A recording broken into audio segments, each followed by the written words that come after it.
তৃণমূলের মিটিংয়ে না যাওয়ার কারণে বিজেপি কর্মী ও তার মাকে মারধরের অভিযোগ উঠল স্বরূপনগরে। জানা যায়, স্বরূপনগরের বাংলা নিগ্রাম পঞ্চায়েতের তেঁতুলিয়া খালদার এলাকার ভীম বিশ্বাস নামে ওই বিজেপি কর্মীকে গতকাল রাতে মারধর করার অভিযোগ ওঠে। সেই সময় তার মা বাসন্তী বিশ্বাস ছেলেকে ঠেকাতে গেলে তাকেও মারধর করা হয় এবং শাড়ি ছিঁড়ে দেওয়া হয় বলে অভিযোগ তৃণমূল আশ্রিত দুষ্কৃতীদের বিরুদ্ধে। ইতিমধ্যেই স্বরূপনগর থানায় লিখিত অভিযোগ দায়ের করেছেন বাসন্তী বিশ্বাস নামে ওই মহিলা।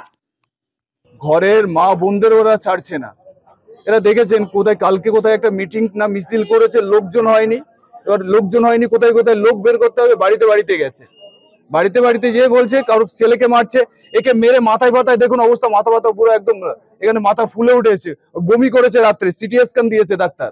আর ওনাকে মেরে শাড়ি ফাড়ি সব ছিঁড়ে দিয়েছে, দেখুন শাড়ি ফাড়ি ছিঁড়ে দিয়েছে। মহিলারা এখানে কি মান সম্মান পশ্চিমবঙ্গে আছে কোথাও আপনার মনে হয়? সকাল রাত্রি বাড়ি আসি, যখন 8টা বাজে তখন বাড়ি এসে টিএমসি নেতারা আমাকে বলতেছে কি মিটিংয়ে যেতে হবে। আমি তখন বলেছি আমি মিটিংয়ে যাব না। যখন বললাম যাব না, তখন তারা, আমি যখন ঘরে যাচ্ছি, ঘরের ভেতরে 4-5টা ছেলে এসে আমাকে মারতে মারতে, ঘরের ভেতরে মারতে মারতে উঠোনে নিয়ে আসে। উঠোনে যখন নিয়ে আসলো, আমি যখন পড়ে গেলাম তখন আমার গলায় পা ধরলো, আর আছে গলা ধরলো, পা দিয়ে আমাকে পাড়ায় ধরলো। আমার তো লাঠি চট তো মারতে আছে সেই সবসময়। তোকে ভোট কাটিয়ে দেবো, তোকে এ কাটিয়ে দেবো, তোকে ভাবিছিস কি তোরা না? তারপরে করছে কি তোরা কারে ডেকে নিয়ে আসবি, নিয়ে আয়, তোকে দেশ কেন কি করতে আয়, এইসব কয়েছে। আমার ছেলেরে ঘরে মারতি মারতি উঠোনে নিয়ে আসছে। উঠোনে নিয়ে আসলে আমি করছি এইবার তো আমার ছেলেটা তো বাঁচবে না।